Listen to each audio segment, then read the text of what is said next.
So yeah, please mute your phone if you're not talking. That's star 6. And also please make sure you pick one audio channel. You can't do your computer and your phone, that will create an echo.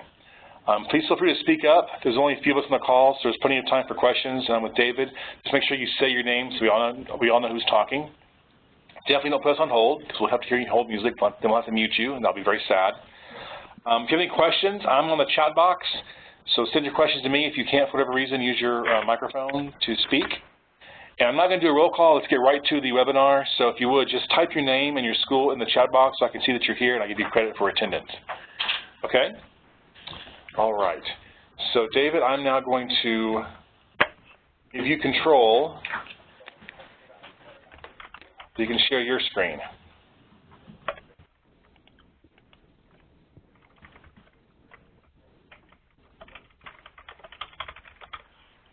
Share my screen. Okay, I'm working on it. All right, something's happening. I think it's working. Aha. You see something? I do. There. Is it big now? Yep, got it. Okay, good. All right, we're ready to go. So welcome, everybody. I'm David Keithley. I'm a principal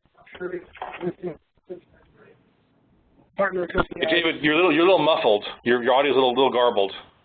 Okay, is that better? That's better, yes. Okay. So, again, I'm David Keithley. I'm at the University of North Texas. I'm a principal lecturer here, and I'm also a partner of co-PI on the grant. So I want to tell you guys a little bit about the BAIT, or BAIT, we call it.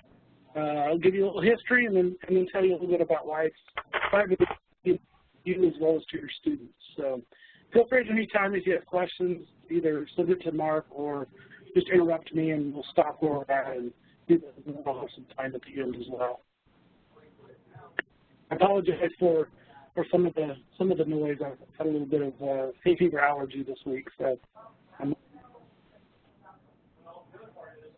have a cough or two to go through here. Okay, so let me tell you a little bit about the background of this. So this degree was first offered in 2008.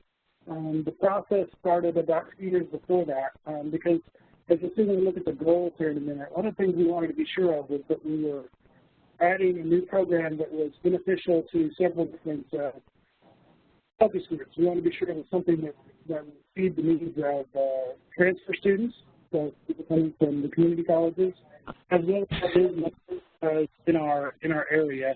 And then we also want to be sure it would be ABET accreditable because we're in a college of engineering and it's an engineering type program. So, hey, David, sorry to interrupt. It's still kind of muffled and garbled a little bit. Sorry. You take it off speakerphone, maybe that'll be better. Is that better? That's better. Yes, that's good. Yes, thank you. Okay, cool. So we first started offering in the fall of 2008. We had 42 students in that initial cohort, and then we doubled that the next fall. We had our first graduates in 2010, and of course those were transfer students. The program was recognized fairly early for being innovative in terms of the way the curriculum was set up. We received a silver award from that national center listed on the slide. And we now have about a steady state right now of about between 125 and 160 students with about 30 graduates per year out of the program. So it's not a huge program, but it's not small, and some of the things we're going to talk about today are ways it's going to grow. The goals, we went and talked to a lot of different businesses, different kinds of businesses, since IT is kind of a pervasive feature, if you will. So we talked to a lot of different kinds of businesses, some technology businesses, defense area businesses, and then ones that were accounting and other kinds of things that would hire IT majors. And so we wanted to be sure we were doing something that was valuable to them and that we covered the needs that they had in their particular businesses. We wanted to maximize transfer credit because, one of the problems we have with a lot of our academic degrees is that when students finish a certificate or finish a associate's degree, a lot of their courses will transfer to a four-year university, but they won't be used for their degree plan. So especially the workforce skills and Cisco, that kind of stuff often doesn't fit into a niche in the degree. So we wanted to be sure we could use as much of that as possible. We'll see how that's done here in a minute. We also had to meet the requirements for an engineering program, so it had to be something that could be ABET accreditable. I need to be participating later.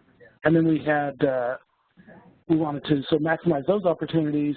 We also want to be sure there was lots of hands-on stuff in the curriculum, so we'll see where that fits in a minute.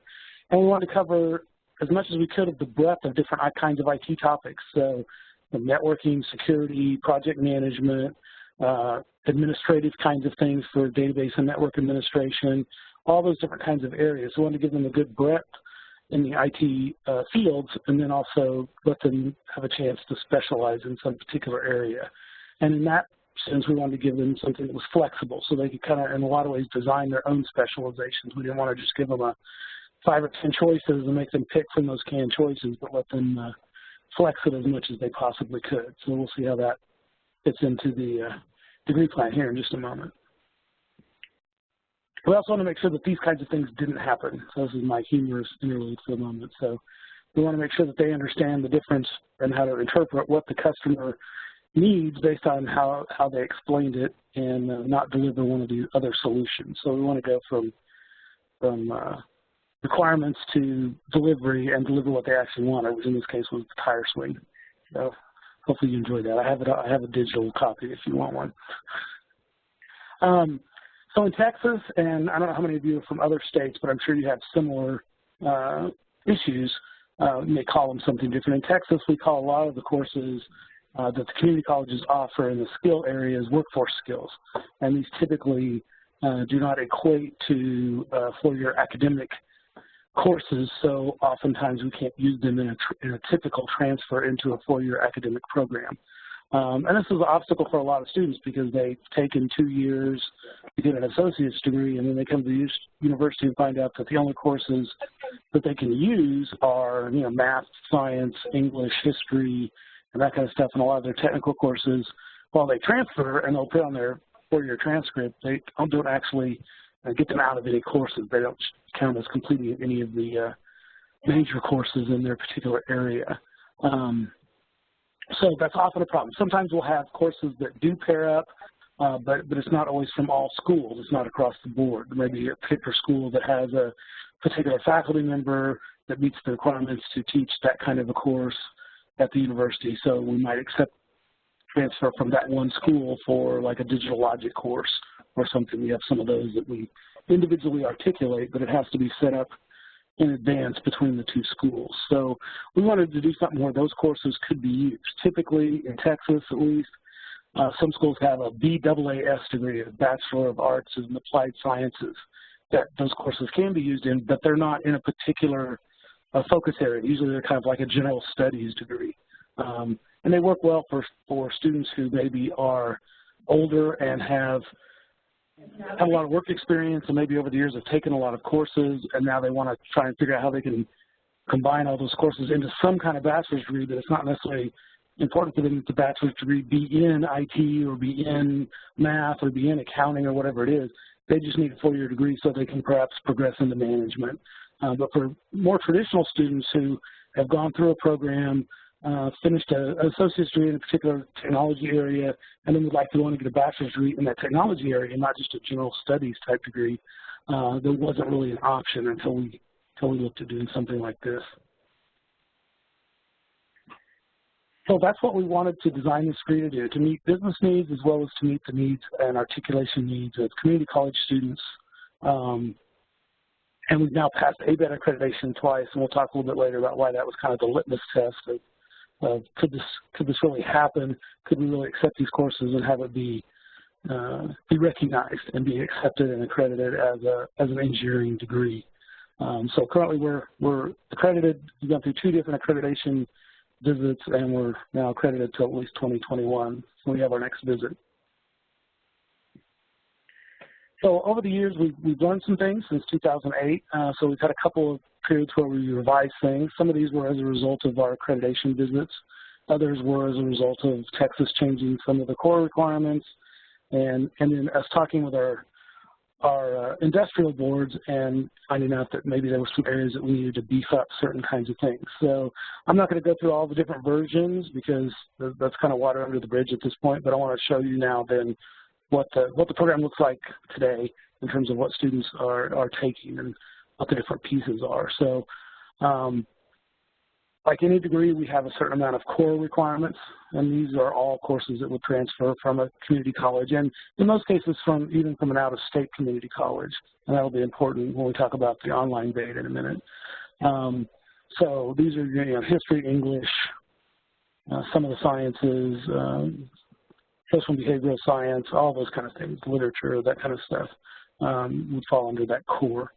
And usually we can work out things like part of our core is a Texas history course, but usually we can substitute for that either a second U.S. history or Delaware history or whatever you might be taking in your particular college. Then we have engineering core, which is science, math, and technical communications.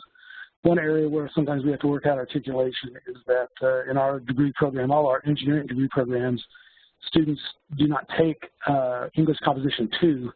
They take technical writing in place of that. So that's something that we have to work with a lot of the schools on. And then they have to take some basic math and science courses.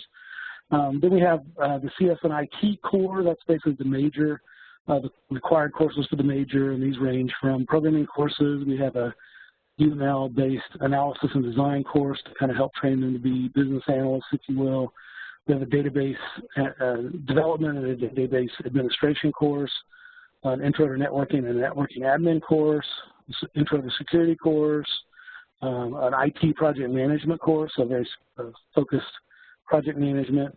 And then we have a 2-semester capstone sequence that we'll talk more about in a minute. And then also web development and web administration.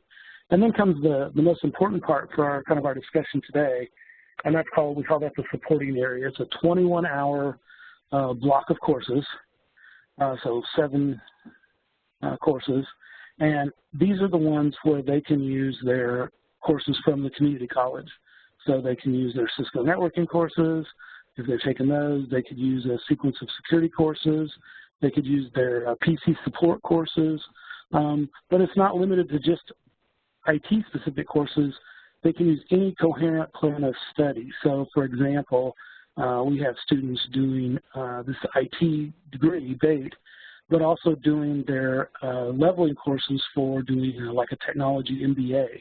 So all the accounting and stuff they would have to take as an undergraduate, that would be leveling courses if they did not have an accounting degree or some kind of business degree. If they wanted to do an MBA, they can take during this degree and have it count toward this degree as opposed to taking extra courses. But there's other things that fit in there too. We even have some students doing criminal justice or some doing either computational life sciences or actually doing pre-med as part of this component. So basically we can design it and call it, name it, whatever we like, as long as the courses all fit within that subject area. So the other thing we can't do is take people who have a random smattering of courses all over the landscape and then just stuff those into that 21-hour supporting area. So they have to have some objective, some coherent objective in order to be called the supporting area. But they don't all have to be in the same department or necessarily in the same topic. Our most popular one currently is networking and security. So they take a combination of networking courses and security-oriented courses, and then that's usually what we call the supporting area, something like security and networking or something like that. But certainly we have other ones as well. The program requirements overall is 121 total hours. 42 of those have to be upper division courses.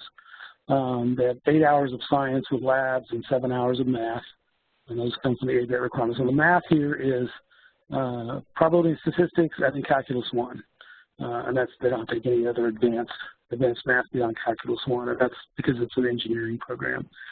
And then 3 hours of advanced written and oral communications, that's a technical writing course. And then there's 55 required hours, kind of in that block that I called the major, which includes 9 hours of advanced technical electives, which are all admin courses. There's a network admin, system admin, and database admin, and then the 21 hours of supporting courses and the university core, the history and all that kind of stuff. We also have a program here at North Texas called Teach North Texas, which is a teacher certification program for STEM majors, including computer science.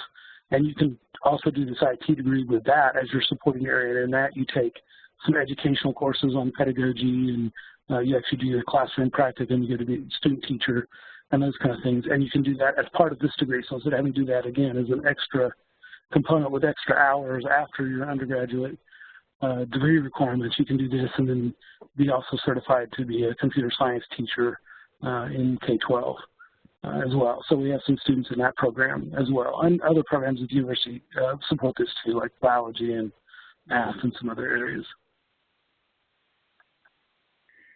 Here's kind of a smattering of some of the specializations that we either have currently or have had people do. I mentioned pre-law before, or pre-med before. We've had pre-law and pre-MBA. We have a game development curriculum here in our department, and students can use those 21 hours to take those courses. A lot of students take at least some courses in criminal justice. They have some computer forensics type courses in computer crime and things like that. Often those are mixed with either the networking or some kind of information security specialization because they don't have enough courses in that to do the whole 21 hours. Sometimes people take a management track, almost like a management minor in that 21 hours. We have some people working in computational life sciences, things like bioinformatics and that kind of stuff. And then there's some other ones that have their own unique perspective. I have one student who's doing logistics curriculum and another one who's doing a actuarial science. So he's taking math and business courses toward actuarial science, and there's some kind of a certification you can get in that, so he's planning to take that exam. And mixing that then with his IT background. Any questions so far? I'll stop before we go too far. No? Okay, so to give you an idea, if a student worked it properly and worked with his advisor at his community college as well as with an advisor here, it's possible they could transfer up to 79 hours of their 121 hours required for this program. Typical is about 40, but you could certainly do a lot more. Now, some of that might be beyond what would be required for your associate's degree, but you could certainly do more of the work at the community college. And we have a lot of students who do that because, you know, let's be honest, typically the community college courses are cheaper than the university courses. So if I can do all my core, and if I can do my first 3 programming courses and all that kind of stuff at the community college, from an economics perspective, that's going to be a better buy, and then transfer the rest into this program. So, and that still fits within the UNT university requirements of how many hours you have to complete at UNT. So now some of this requires us to work individually with the community college's articulation agreements. So one of the areas that has seemed to be kind of sticky is that whole technical writing instead of composition 2. A lot of programs in the community college require you to take both the composition courses. Don't allow you to substitute the tech writing course, but we've been able to work with some of those and get them to be able to substitute that in their associate's degree plan, so they can go ahead and get that out of the way at the community college and don't waste their time also and money taking the second composition course that is then not going to be used. It'll transfer, but it's not going to apply to their degree. So that's part of one of the areas we're working in, is try and make as many of those things count as possible, and as many of them double dip for both your associate's degree and your eventual bachelor's degree. And so that's something that we focused on through the group that we're working on here within the CCN and even the university subgroup as well, as working on those kinds of things. So ABET accreditation as well as SACS accreditation were a couple of litmus tests for us in terms of, you know, was this degree really going to be usable and accepted both to businesses and in the academic community. We're one of the only IT programs in engineering in Texas and even in the U.S. that accepts workforce courses. There are not that many ABET accredited IT programs either. They have a setup for that, but there's only about maybe 24 IT programs that are ABET accredited, and only I think 1 or 2 others of those have this ability to accept the workforce skills courses. So that was really a litmus test for us, was could we do that? Could we accomplish being ABET accredited and still use these workforce skills courses as part of our curriculum so that students could maximize that transfer credit? And we were able to do that, and ABET said that, you know, we accomplished all their objectives within the required set of courses, so this 21 hours was essentially electives, so they could come from those courses. So that's been a really big deal for us. The other was to set it up as an IT program that's different from some other ones. here at UNT, for example, there is another IT type degree.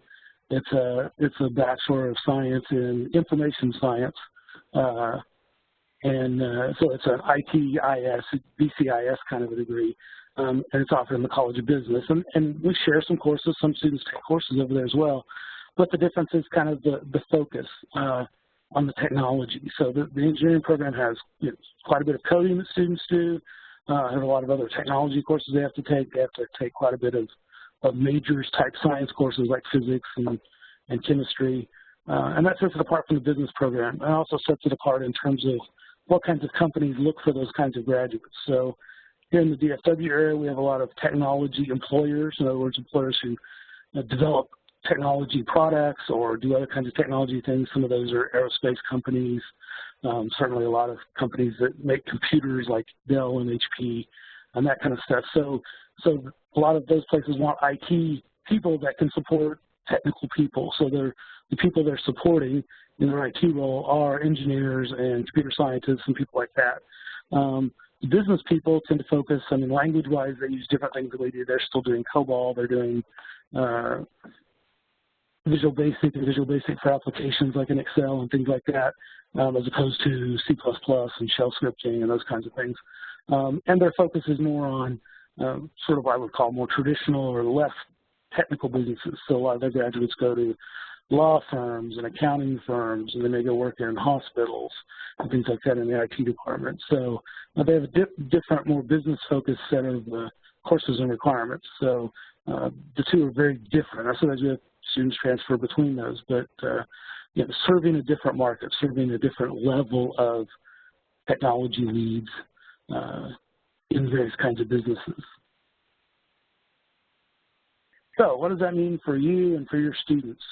Sometimes for students it gives them some options, but one of the things that we're doing is we're going through a process right now where we're moving our upper division courses online. By the end of the summer, we should have 10 to 11 of the courses that I listed there online, available online, or at least ready to be put online. So what we're doing is we're going to partner with selected community colleges so that we can offer an online-based degree. This means your student could actually complete their bachelor's degree without having to move to Texas if they're not in Texas already. And even if they're not in Texas, as long as they're outside the DFW area, they could complete this degree perhaps even partly or concurrently with what they're doing at your community college. So they could finish up their core and do all those sort of those lower division core courses, even the lower division programming courses and all that. They could do it at your campus. I know quite a few of our members are in areas where it's a little more rural and there's not a major university nearby, and even if there is, they may not have an IT program.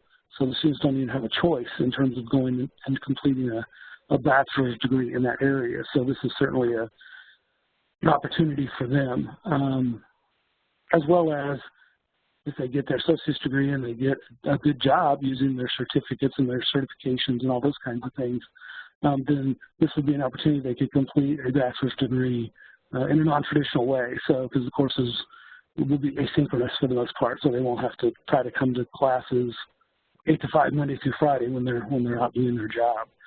So they'll have opportunities to finish in a different kind of setting. So the plan is that we're going to offer this degree online for the upper division part. So anything core-wise or anything lower division technology-wise they would take at your campus. The reason we're doing it as a partnership and not just generically opening it up online is there are some areas within the program like the capstone course, for example, courses, where they really need to be able to work in a team, in a cohort, and find a local business, for example, that would sponsor a project. Because that's one of the strengths of this program to date is that all the capstone projects have actual business clients. They're not just made-up projects that they work on for 2 semesters. So they do a complete life cycle from requirements to delivery with testing and users manuals and all that kind of stuff. So they need to be able to work with other students together and work with a local business to do that. So we want to have somebody on your campus as a mentor to do that, as well as to help them figure out all the courses they need to fill in the degree requirements. So we're going to have mentors assigned to each campus from among your faculty, and there'll be a stipend for that. And there'll also be the opportunities as the courses get larger that we will have adjunct opportunities for faculty that are qualified to help us teach the courses. So you may actually teach some of the upper division courses too, if they have the right qualifications and the right subject areas. So as I said, it's good for, especially for CCM members that don't have a university near them, or if they have one but it doesn't have an IT specific type degree, so their only choice is to go into like an engineering or computer science type program, which may not fit their career goals as nicely as this particular program would. So the other thing that we're trying to do as part of that is we don't want to be stingy, so we're certainly more than willing to also work with other universities, other four-year colleges and universities to develop similar programs and to be a mentor for them to help do this, because I seriously doubt that once this becomes well known, that we'll be able to support all the students that want to do it just through UNT. So we're willing to do that. We've set up a CCM University subgroup that's working on this process as well as other things. We're also working on how can we create things like common articulation agreements so that it doesn't take so long to get an articulation agreement done. So I'm working with our administration, for example, to create a sort of a standardized template for articulation agreements, at least for this program, so that we can very quickly put one in place if you're going to be one of the partners that is going to have the online BATE program available at your campus. There's also been discussions about having some joint degree programs, even at the graduate level. So the CCM University group is working on that, where maybe there's a degree, for example. I know at one time we were talking about one that's doing like a master in cloud computing, and it would be one that be offered through 3 or 4 of the universities that are in the network, with each university contributing some of the courses and some of the faculty to teach those. So in doing that degree, you may have a couple of faculty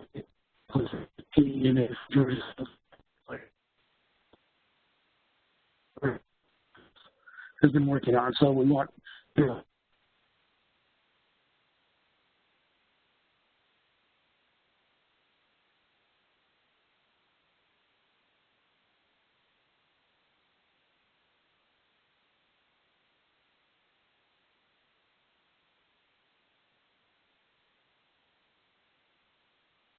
David, are you still there? I think we lost you. Yeah.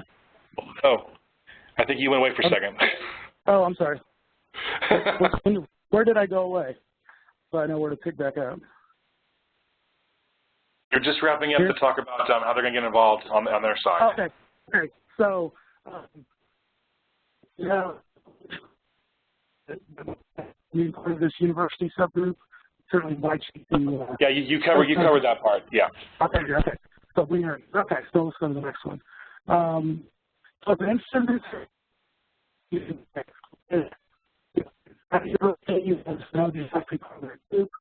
Oh, David, you're breaking up there. It's getting very staticky. Sorry.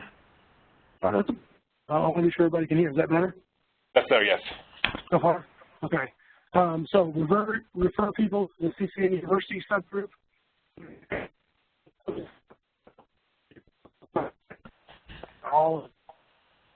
Yeah, you're breaking up again. I'm sorry.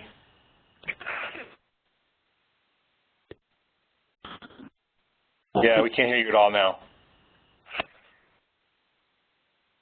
Okay, hold on just 1 second. I'm going to call back in a different way. Okay.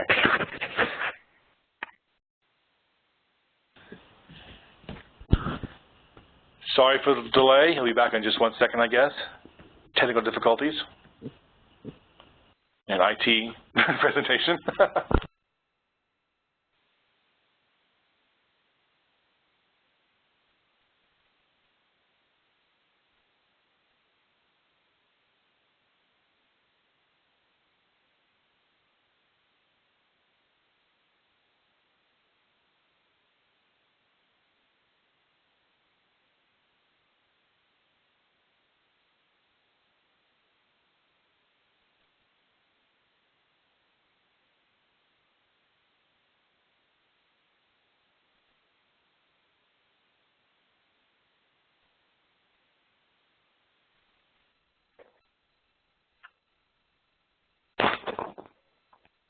Can you hear me?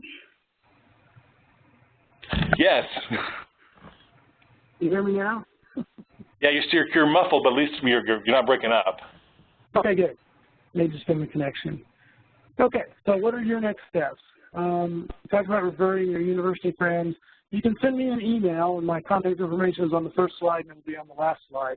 To reserve a spot in this first cohort of hopefully about 20 or so schools that we're going to start with the first rollout. If you'd like to be able to offer data at your school, I'll have an application. You send an email now to kind of reserve a spot. I'll have an application ready in the first part of the summer that we'll fill out and decide who the mentor is going to be that's going to receive the stipend and stuff. And then our plan currently is to offer some classes in the fall, and then the majority of the ones that we have developed in the spring. There's 11 that are currently in development. Over the summer, I'm also going to finish up the articulation agreements in terms of the sort of the template, so that we'll have those available so we can get those out of the way. And then we'll start the mentor program currently planned for fall of 2018. So December we'll have the applications, and then we'll start that in that fall.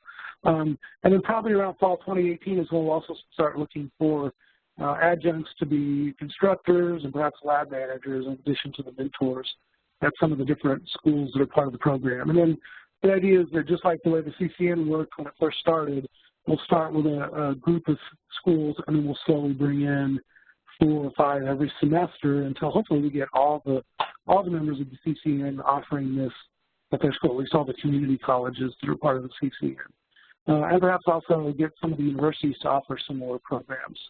I know Georgia Southern has an IT bachelor's program, although they're looking at ways to revise it similar to this so they can use those workforce skills courses, because that's currently an issue for them as well.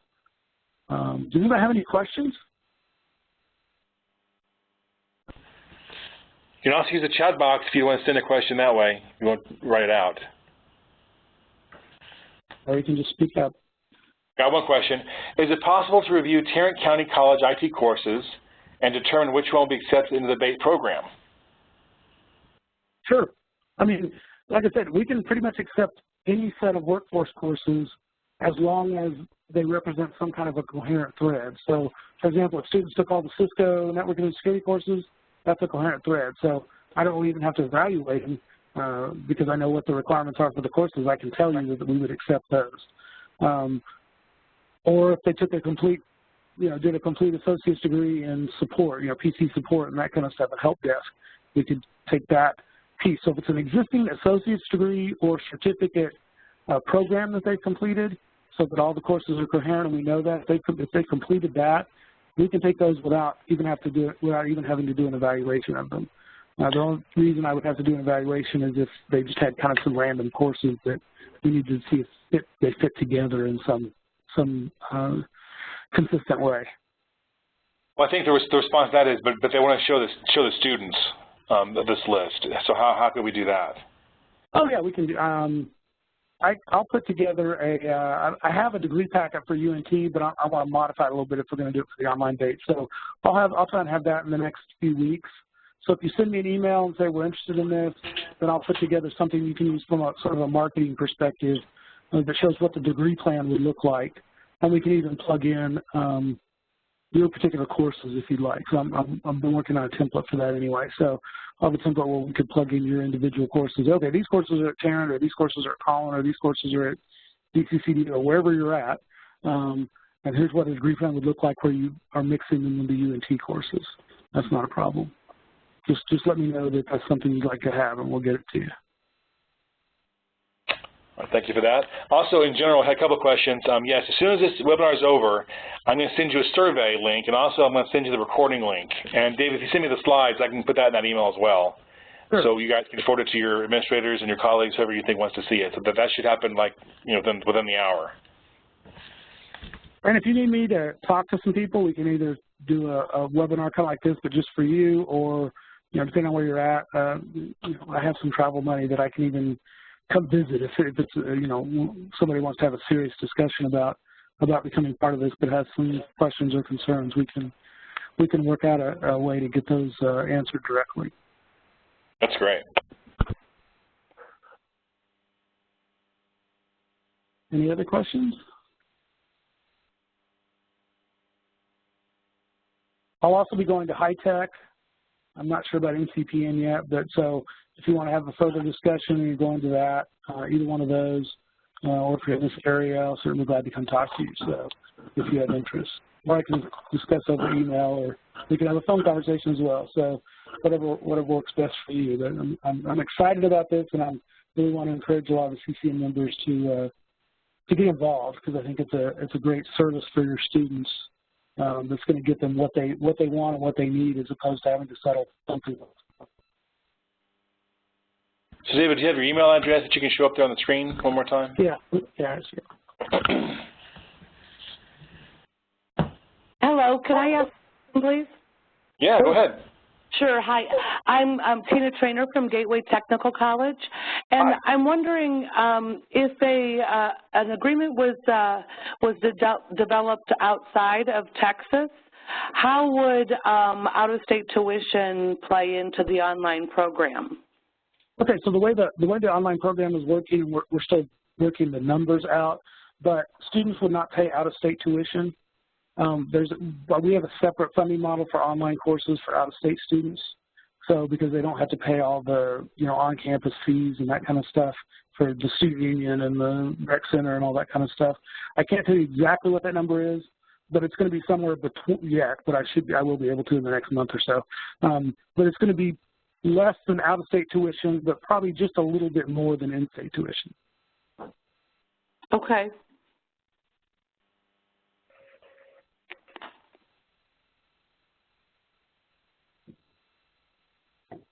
Any other questions?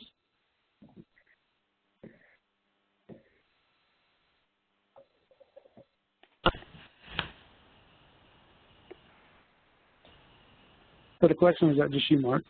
That's it. Okay, so Dave, if you would just send those slides to me. I will send everyone who's on this call the survey, the recording link, and your slides. I think that'd be a great way to wrap it up.